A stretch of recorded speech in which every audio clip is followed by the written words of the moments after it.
everybody, and welcome to the Catholic Leadership Network podcast, helping ministry leaders succeed from the beginning. We're here to talk about all the stuff that nobody told you about in Catholic ministry leadership. So today on our podcast, we're talking about where and how to find answers to basic requirements of church ministry. So thank you for joining our conversation. I'm here today with my co-host and colleague, Christy Cabaniss. And because we're only doing 30 minutes, we're going to get right on into this. So Christy, tell me, what has been your experience with how and where to find ministry answers?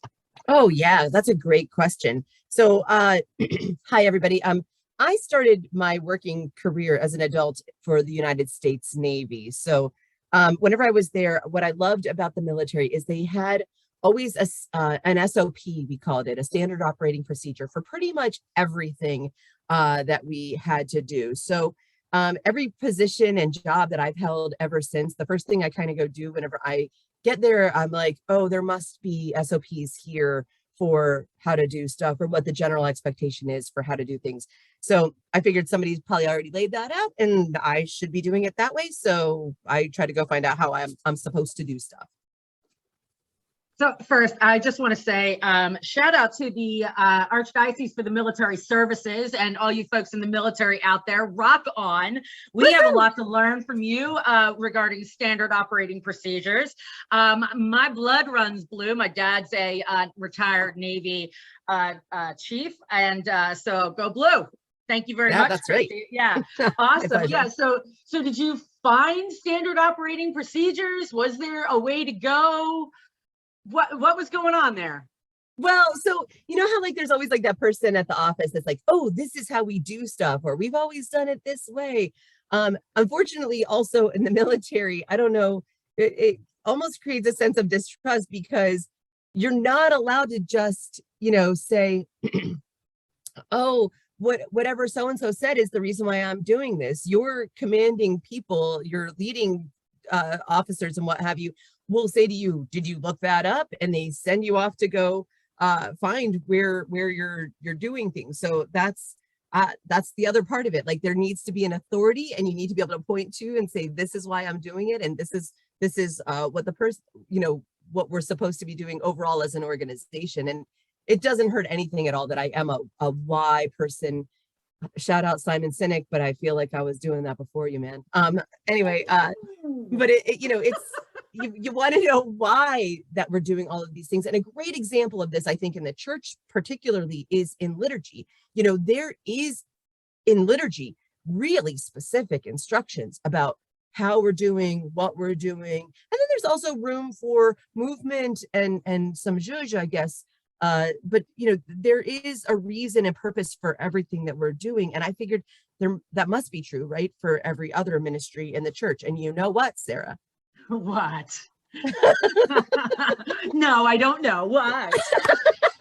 There are resources like that. Oh my gosh.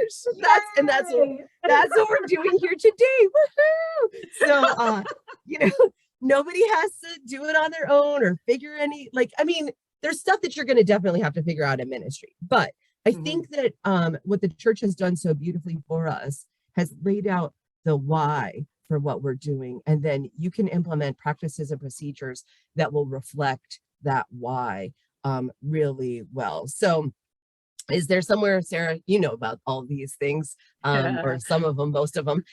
Is there a place you want to start? Yeah, I'm really, I just want to hang on one word that you said is the why we do things. Like, I think we've gotten away from the why we do things and we do things, and they're good things in their core and their essence. So I'm not dissing any of these things, but I think that people do things or participate in things out of rote. It's the right time of year. It's expected. It's a nice thing to do. But I think we forget about what makes it Catholic, what makes it part of our faith, right? Like, it's great, making sure that families have a Thanksgiving dinner, right? I mean, our parish, God bless them, they served hundreds of families this year, and I'm so proud of them.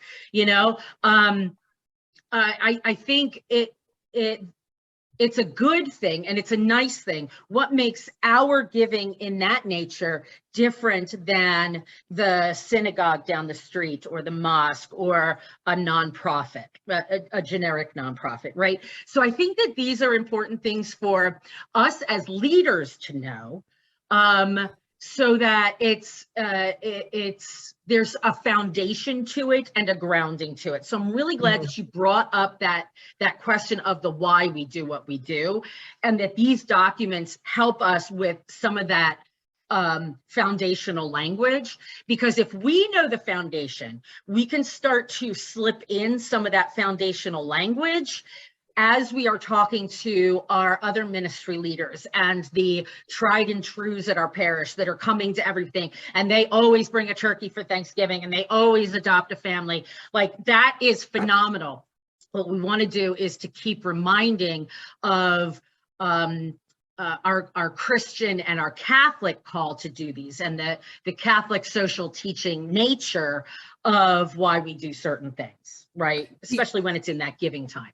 Yeah, absolutely. I mean, if I could add just a little bit of something else here too, I think that sometimes when we get into a rut with practice is because at some point, and we kind of hit on this a little bit last time, but at some point that practice meant something to the community, or the disposition of the community was a different place than it might be today. And so that practice was effective because the attitudes and disposition of the community were already formed around that why. And I think you're exactly right. We have lost the why over the trajectory of time, but we're still doing the practice. And so the practice means nothing because there isn't the why underneath or behind it. So I think the two things, one is to like you said, constantly be pointing back to that why and understand it, but then also to share that with others, because I think and just friends, be careful, because I've done it myself. When you are asking yourself why, the reason why is not because it had a powerful impact for me, because that's valid for when you experienced it. But then what you want to say is, what about me allowed God, like what was going on in my life that allowed God to speak, that I could hear that, what were those messagings? But we could talk about that too another time. Yeah, well, and I want to be careful too in our language that I don't want to downplay what we do out of rote, because we are so ritualistic as who we are, and our liturgy is ritualistic, and we stand and we sit and we kneel and we move. And so I think that there is some power to that. I just want to make sure that when we're doing things that there's a rooted richness to it and not merely an action, right? So I don't want to say it means nothing, because I think it does mean something. I think it does have power. I think we need to reconnect with the roots of that power, right? And the rootedness of why we do what we do. So let's get into some of why we do what we do. And I'm going to share my screen for those of you who are watching on video. Those of you who are watching on the podcast, I'm going to explain to you exactly what we're seeing on the screen here. My first go-to is the USCCB. The USCCB is the United States Conference of Catholic Bishops. So just a little something about that organization.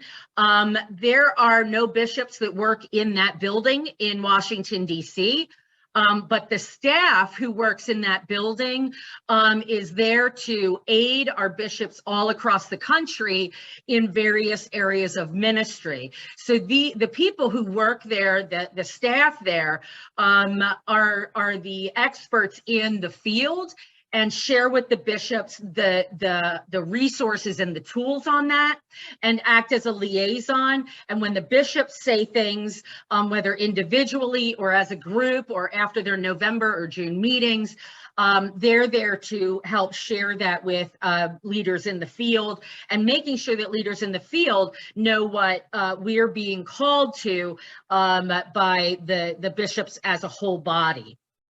So the Bishops' Conference really does have some good tools and resources. And you go to usccb.org, and you can see National Marriage Week is coming up February 7 through 14. I forgot about that until I went to their website. This is a great opportunity to talk about vocations, and we'll be, I'm going to keep an eye on their social media to be able to share some information from a solid source about marriage as a vocation and how to strengthen that. And I'll probably reshare some of that social media. Awesome. So the other thing that is, and like, I find it sometimes difficult to navigate the website. So a lot of times what I'll do is I will just Google USCCB and the topic. So Okay. USCCB Young Adult Ministry.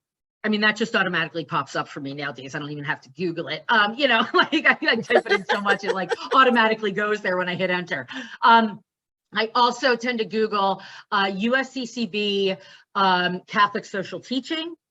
And you can get their daily readings right on the front page here, the bottom of the front page, you can get the daily readings. They also have a reflection for each day of the week. So the reflections are really nice. They're usually just a couple of minutes. And they're really good at just a reflection on the daily reading. So yet again, something else that you can share out without fear of it being too left or too right, or whatever you want to say, if it's not down the center. This is going to be right down the center. And I think that's something to talk about too, is a little bit of media literacy here, is those media sites that are easy to share out. Those sources that are down the center. There are ideologies on the left and the right. Our people come into our faith from all areas and perspectives, and that's great. That's why we are a fullness of the Christian faith. People can come in through those areas. As a ministry leader, I try to make sure that I am right down the middle, and I have a lane that sometimes is a little left of center and sometimes is a little right of center, because I know that there are people in my ministries that are going to be connecting in those areas. USCCB has information on all of like pretty much in that center lane, but also left and right. But not like, ginormous left and right off the edge of the graph paper, So this is one of the places that I look for basic information. Yeah, can I say too, Sarah, like for me, my first exposure with USCCB was through the daily readings, because actually too, if you go there, guys, you can get an audible hearing of the readings. And one of my first ministries that I did in the church was as a reader, and it was super helpful to hear somebody else go through those readings out loud. And the other thing too is like what Sarah said is, I think what we can say is two things. One, the church has a mission to teach and proclaim the gospel, and part of our role as disciples is to understand our obedience to the church and surrender some of like the fact that we do need to be converted and we need to be taught. And so we need to, get on board with, there's also, of course, there's the sense of the faithful to kind of speak to the bishops and say, this is where we think that we're headed. But one of the beautiful things is, like Sarah mentioned, the bishops get together twice a year, and some of our bishops are, more on the conservative side of things, and some of them are more on a liberal or progressive side of things. And they all come together and they come to consensus and agreement about what they're putting out through their ministry of leadership for the church in the United States. So you can almost always count on that you can come to this site, and what's being put out is what the leadership, what the overall mission for the church in the United States is after. Where are we trying to go? What are we trying to do? So whatever the movements are within the Catholic Church in the United States, this is the place to find that information. Yeah, thank you for that, Christy. So, like I said, Google USCCB and whatever the topic is you're looking for, and you'll probably be able to find things on it. The next thing I just wanted to share with everybody is CNS, the Catholic News Service, is a division of the USCCB. So this is their news arm. The news arm of the USCCB, they share the weekly talks by Angelus, by Pope Francis, and lots of different news articles. Again, this is one of those down the center kind of news sources. So in my estimation, this would be like the Reuters of the Catholic news service, right? Yeah. They're gonna be talking pretty much about facts. Sometimes they'll get into opinions, but you'll know that that's an opinion piece, right? Yeah. So I check out their YouTube channel as well. They usually they do some really nice 2-minute things on what the Holy Father has said most recently. So fair, faithful, and informed is their tagline. I'd say that's really accurate, you know. So CNS, they do have an office right in the Vatican, well, actually right outside the Vatican gate. So they are in actually Rome, not in the Vatican, but they have beautiful offices there and travel with the Holy Father, and really have some good stuff there. So you can find some good resources, especially when it comes to some of those hot button topics that are out there.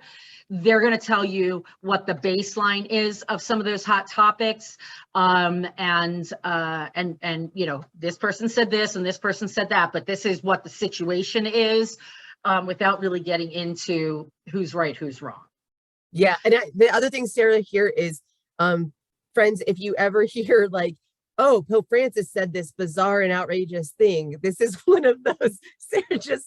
For those that are listening, Sarah just cocked her head at me and kind of gave the eye roll, but it is true. Like the mainstream media pulls little bits of something that he said and really have a great knack for blowing things out of proportion. But both here and the next place that we're going to go will give you that solid ground to stand on. So you could read, you know, the entirety of an address or a prayer or what was actually said. And then too, I feel like a place like Catholic News Service is going to give you that. What was Pope Francis trying to get us to, or, you know, where was he headed? It's very helpful. Oh, also, if you're in a diocese where you're getting a new bishop, this is the place where that's announced. So, you know, like as you're waiting on pins and needles, did the Holy Father, you know, promote somebody? What's happening in my diocese? This is a great news source for that. Yeah. Yeah, this is it. Some of our Catholic wonks out there will check this out at like 5 or 6 o'clock in the morning before, you know, heading off to work, just to see what we're going to be talking about today, you know. Yeah, so the next one is really just straight up Vatican news, right? Just straight up. You want to know, you want the whole everything that the Pope said at the Angelus today, you can get that here, you know. So you can get all of his bulletins. There's a bulletin from the press office there. There's Vatican Radio. Osservatore Romano is, I think, where you can find pictures and such. So if any of you are fortunate to go to Rome and you see the Holy Father and you have pictures taken, you know, you can go to this site and download those pictures. Probably the first time my husband went to Rome, the Holy Father was traveling around St. Peter's Square, and he saw that the cameras were behind the Holy Father, like facing at him. So he went to find the picture of him in this big, massive crowd of people, and was able to purchase it. So that was really a lot of fun there. So yeah, so you can see a lot of different things on here. Again, if you're looking for a papal document, you can Google Vatican and the name of that document. Like Vatican Christus Vivit, or Christ is Alive. That's the document on youth and young adults. That's where I got it before it came out in this beautiful book copy here from the USCCB. I actually oh, look at you, Christy, you got one too. I actually downloaded it from the Vatican News website and started reading it, put it in a binder. I started highlighting and putting little notes in the corners and, you know, things like that, dog earing and putting Post-it notes in places. So here's where you can get some of those documents. If, you know, you hear that there's a document that was just released and you want to kind of get your hands on it, Vatican, just Google Vatican and the name of the document. I mean, I've even Googled Vatican and newest document or today's document or whatever it is, because I couldn't remember the name of it. And it might take a little bit, but it does come up for us. And to add, Sarah, here, the Vatican, guys, does have a separate page. I don't find that page to be entirely, really easy to navigate. So I think Sarah's method here of saying Vatican and the topic that you're looking for would get you there probably quicker than going to the Vatican site directly. Because there's also because realizing too that we have a worldwide church, and so there's lots of different languages and different parts of the world are looking at different issues and things like that. It was one of the funny things with the synod on synodality that's happening right now. I've had to say a couple of times to folks, remember, we feel like the church in the United States is probably the biggest, baddest, entity to think about. We're the top contender, right? But there is a church in the whole entire world, and what's happening in even the various countries of South America versus what's happening in the various countries in Africa versus Southeast Asia, or what in Europe. The issues are not the same throughout the world, and so what we're all dealing with is a little bit different. So just remembering that, you go to the Vatican site and they've got all the different languages, and these documents are initially written oftentimes in Latin. Pope Francis has a habit of doing them in Spanish, right, Sarah? Many times, and then they're translated into English. And so the other thing with that is, you guys know, translation's always a fun game, and what does somebody actually mean by that? And so trying to get that really accurate and correct. Again, trusting the hierarchy to have these big discussions. We don't just put words on paper on a whim. We really think very carefully about what's going in and what's going on. So Yeah. Thanks, Christy. And the other place that I tend to look for things, especially when I'm looking for multiple resources or to educate myself on something, I go to the Catholic Apostolate Center. I briefly mentioned them last week.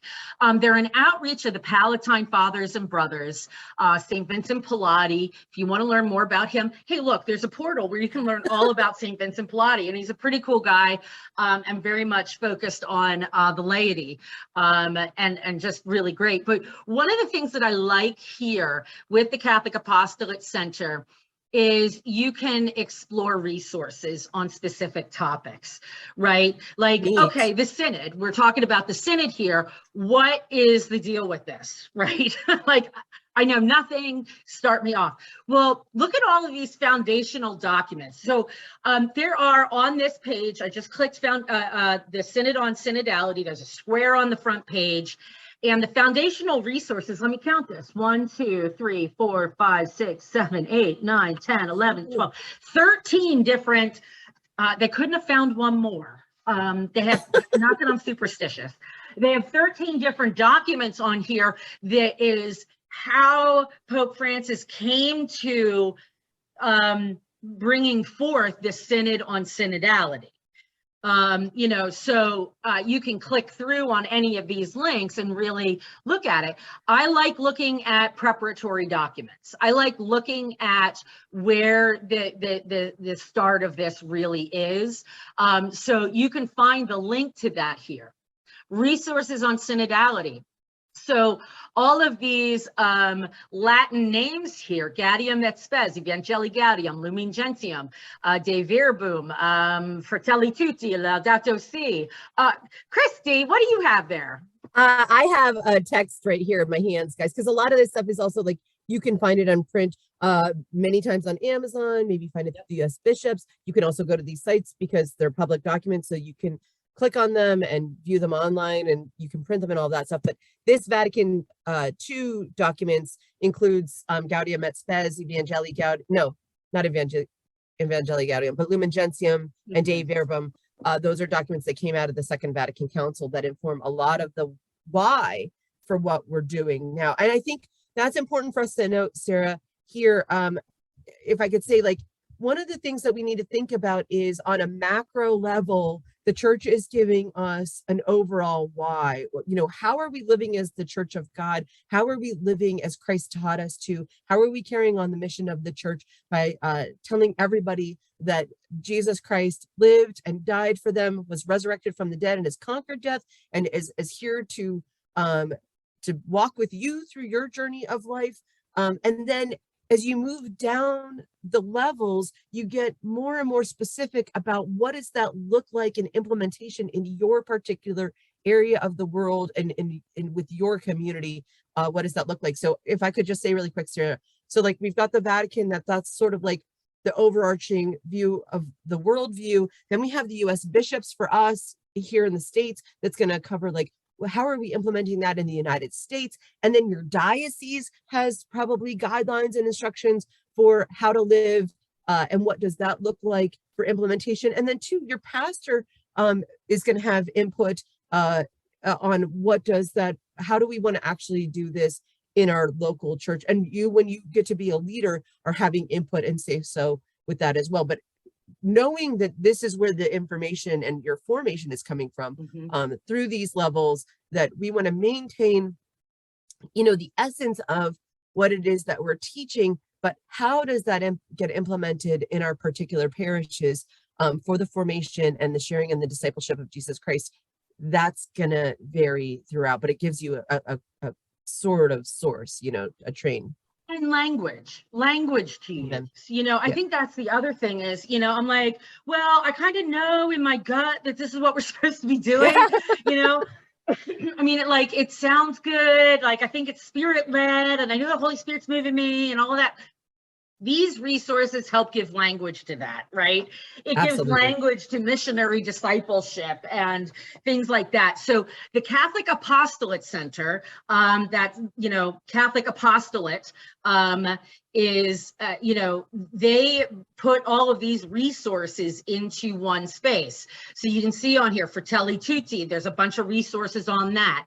Lay ministry in the apostolate, there's a bunch of resources. Catholic social teaching, you know, so you can come on here and gather all sorts of resources. You know, when we come up on time for voting, resources on faithful citizenship, you know, on election season and such, you know, Lenten resources. We're coming up on Lent here, you know, Lent and Easter. They're having a webinar coming up, surprise, surprise, February 14th, by, yes, that's Paul Jarzembowski, who just wrote a book, From Hope to Ashes. I had no idea it was on this page, folks. I really didn't. I just thought, hey, it's Lent. We're going to be in Lent.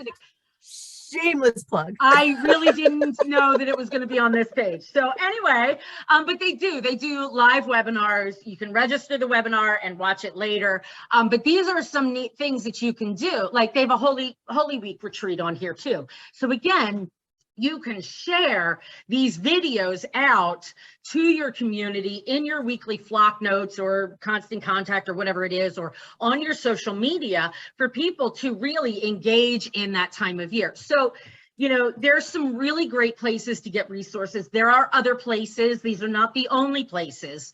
Like Christy said, though, we want to go to the source documents. USCCB, Vatican, Catholic News Services are really good places for source documents.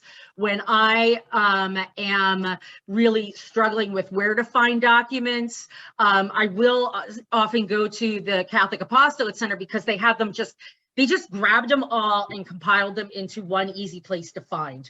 There might be other organizations that have done that too.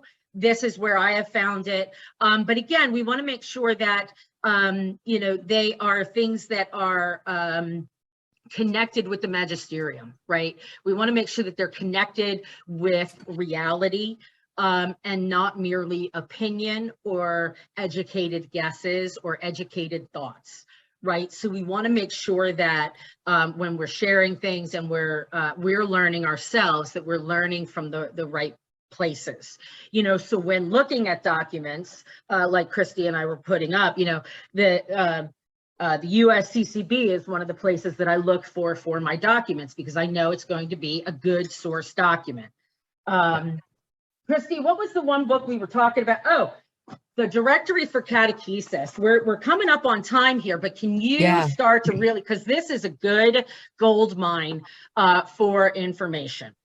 And this is its brother. So yeah, we probably need to get into this on another podcast, I think, Sarah, but if I could say first, guys, the point that I was trying to make this whole time, the macro level, the general directory, the white book that Sarah just held up, comes out of the, hold it, Sarah, say it. Pontifical Council for the Promotion of the New Evangelization. Right. So that's an entire office at the Vatican itself. Like I said, that's a macro level about what's going on in catechesis and formation these days. Where is the world? Where's society? How are people kind of responding to faith? And what does that mean? And what new methods should we be implementing as church? Media is one of them. And that sort of thing. And what are the new dynamics that we're dealing with folks? Then you move to a document like this, which is the National Directory for Catechesis, and it's from the United States Conference of Catholic Bishops. This is, like I said before, this is our United States edition of what it is. But this again is going to get more specific. So like you can turn to page, I think, 120, starts with catechesis for baptism. And on page 121, there are literally bullets that list out, like, when you're teaching about baptism, these are the core elements. So I know that a lot of people kind of get into like, did you teach on this? And did you talk about that? And did you say this? And did you say that? Here is an essentials list that you can actually go to and go through so that you know, like, am I covering what I need to? If you go above and beyond that, please do that. That's fantastic. But this is going to give you that the essence of what needs to be accomplished when you're teaching about the faith. And again, what is the name of that one?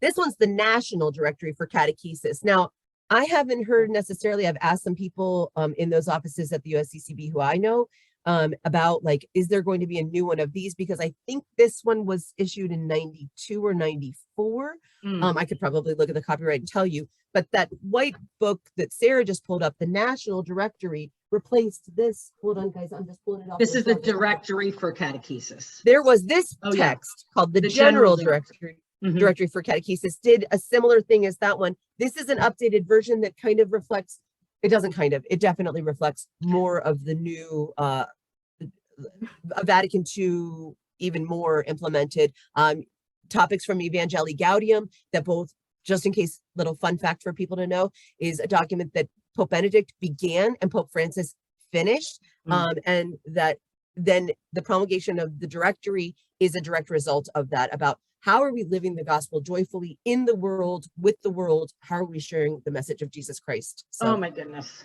So much information here, folks. But Christy and I are going to keep exploring some of these things and sharing with you. I think, Christy, the difference between the Directory for Catechesis and the National Directory for Catechesis, I think is going to be an important topic for us. Also, looking at the RCIA rituals and, canon law, things like that. Christy just pulled up. Oh my gosh, you have canon law. Ladies and gentlemen, Christy just picked up a book that's got to be 4 or 5 inches thick of the Code of Canon Law. So it looked like she just picked it up, like she was sitting on it and she just picked it right up. I sleep with this at nighttime. No. That's a joke. Oh my goodness. But these are all things for us that we can get into. We're probably going to keep on the surface of them just because we only have 30 minutes and we have definitely gone over today. So we will get back to some of these topics. If there's something in here that you want to learn more about, please let us know on our Facebook group, or when you subscribe and put it in the comments below. We are here for you, people. We are here to help you succeed in your ministry by sharing with you the stuff nobody told you about. And nobody told me about the Directory for Catechesis or the National Directory. I don't know the difference, folks, but we're going to get into it. All right. Thank you, everybody, and have a fantastic day.